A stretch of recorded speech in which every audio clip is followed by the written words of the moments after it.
مجھے یہاں ایک بات یاد آتی ہے، بڑی پیاری بات۔ ایک بہت بڑے بزرگ ہیں جنہیں دنیا سلطان العارفین حضرت بایزید بسطامی کے نام سے جانتی ہے۔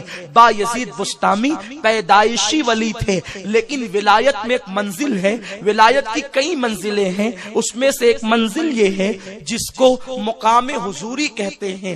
جب ولی مقام حضوری پا لیتا ہے تو ہر وقت اس کے سامنے خدا کا جلوہ ہوتا ہے اور مصطفیٰ جان رحمت کا جلوہ ہوتا ہے۔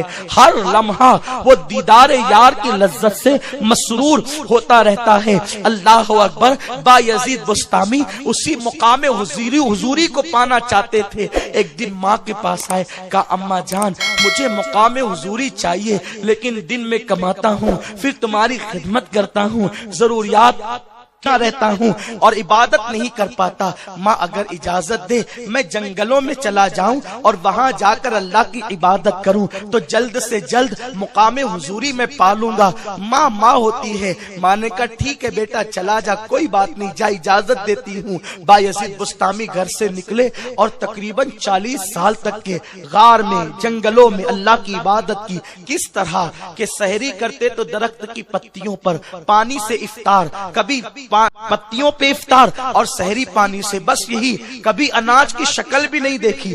40 سال گزر گئے، بال بھی نہیں کٹائے، بال لمبے لمبے ہو گئے، داڑھی بڑھ گئی، ایک جبہ پہن کر نکلے تھے اس کے چتڑے اڑ گئے۔ 40 سال کبھی اس گار سے اس گار، اس گار سے اس گار، اس جنگل سے اس جنگل۔ ایک دن جنگل تبدیل کر رہے تھے، سامنے بستی نظر آئی، رات کا وقت تھا۔ بایزید نے سوچا یہ بستی تو جانی پہچانی سی ہے۔ دل میں خیال آیا بایزید یہی تو بسطام ہے، یہی تو تیرا وطن ہے، یہی تو تیرا شہر ہے۔ جب بستی کو پہچان لیا کہ بسطام میں آ گیا تو اماں کی یاد آئی، کہ اسی بستی میں تو میری ماں بھی رہتی ہے۔ 40 سال ہو گئے ماں کو چھوڑ کر گیا تھا، اب میں جوانی سے بوڑھا ہو گیا، میری ماں ہے بھی یا انتقال کر گئی۔ ماں کی یاد آئی تو بستی کے اندر گئے، پہچان سے آگے بڑھے۔ دل میں خیال تھا اگر انتقال ہو گیا ہوگا تو قبر پر جائیں گے، زندہ ہوگی تو ملاقات۔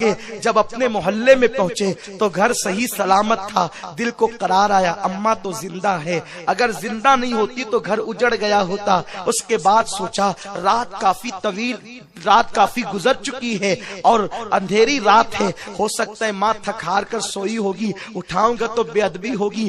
گھر کے جو ہے وہ چوکھٹ پر بیٹھ گئے، دل میں خیال آیا بایزید اگر تیری ماں اتنے بڑھاپے میں تجھے نہیں پہچانے گی، 40 سال کے بعد جو تو آیا ہے اگر نہیں پہچانے گی تو تو دلیل کیا دے گا کہ تو اسی ماں کا بیٹا ہے؟ کیا دلیل دے گا؟ سوچ رہے ہیں۔ ایسے میں برتنوں کے کھنک کی آواز آتی ہے، پانی کے گرنے کی آواز آتی ہے۔ بایزید خوش ہو گئے، اماں بیدار ہو گئی، ماں اٹھ گئی، ایک ہاتھ دروازے پر جیسے ہی مارا، بس ایک ہاتھ دستک کا مارا، اندر سے رقت انگیز آواز آئی، بایزید میرے بیٹے تو آ گیا۔ بایزید کے پیروں کے نیچے سے زمین کھسک گئی۔ میں تو یہ سمجھ رہا تھا ماں پہچانے گی کہ نہیں پہچانے گی، میری ماں تو میرا چہرہ ہی نہیں، میرے تو دستک کا انداز بھی پہچانتی ہے۔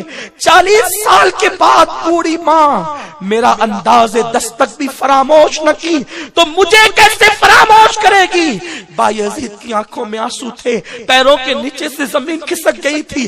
دروازہ کھلا، بوڑھی ماں نے بایزید کو دیکھا، بایزید میرے بیٹے تو آ گیا، میرے بیٹے تو آ گیا۔ بیٹا کتنا بھی بڑا ہو جائے، اولاد کتنی عمر رسیدہ ہو جائے، ماں کے سامنے تو بچہ ہی رہتا ہے۔ ہاتھ اٹھائے اور دونوں بایزید کے گالوں پہ رکھ دیا اور کہتی ہے بیٹے کیسا ہے تو؟ بایزید کی آنکھ میں آنسو تھے، بیٹے تیری داڑھی اتنی بڑھ گئی، تیرے جبے کے چتڑے اڑ گئے، تیرے بال اتنے بڑھ گئے۔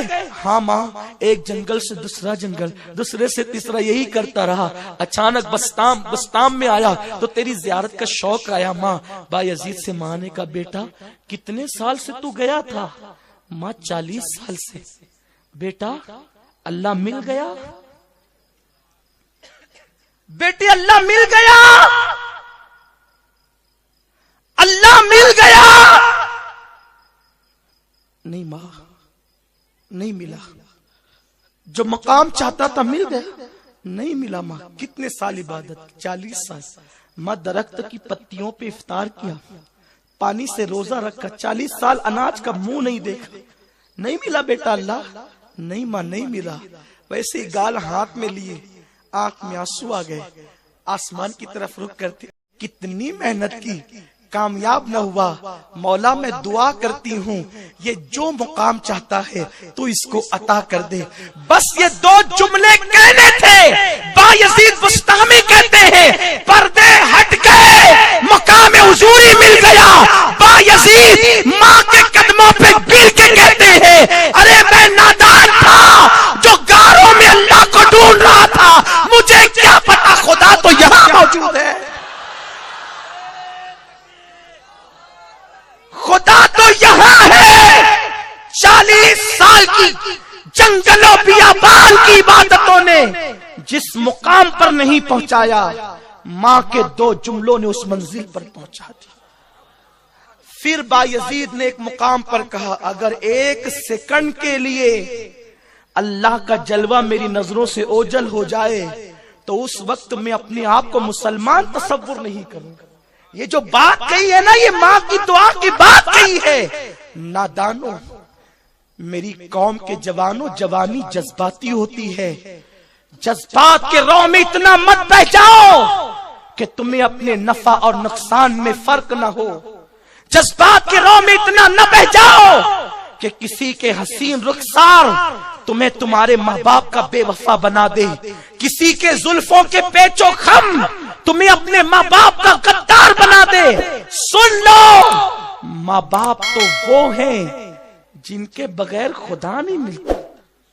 خوشیاں مل جائے گی, گھر بسا لو گے, اپنا گھر تو بساؤ گے لیکن سونا سونا ہوگا, خوشیاں نہیں ہوگی. دنیا کا مالدار ترین انسان وہ ہے جس کے دامن میں ماں باپ کی دعا موجود ہے. اس نعمت کا احساس ماں باپ کے انتقال کے بعد ہوتا ہے. اس وقت جب مصیبتیں آتی ہیں اور ٹلتی نہیں, تب انسان کسی مستجاب الدعوات کو ڈھونڈتا ہے, کوئی تو ملے جس سے دعا کروا لوں. لیکن سن لو, نبی کے بعد سب سے زیادہ گارنٹیڈ دعا اگر کسی کی ہے وہ ماں باپ کی. کوئی کسی کے لیے کتنی دعا کرے, اللہ چاہے قبول کرے چاہے رد کر دے, لیکن ماں باپ کی دعا ایسی ہے, ماں باپ دعا کرے اللہ قبول ہی کرے.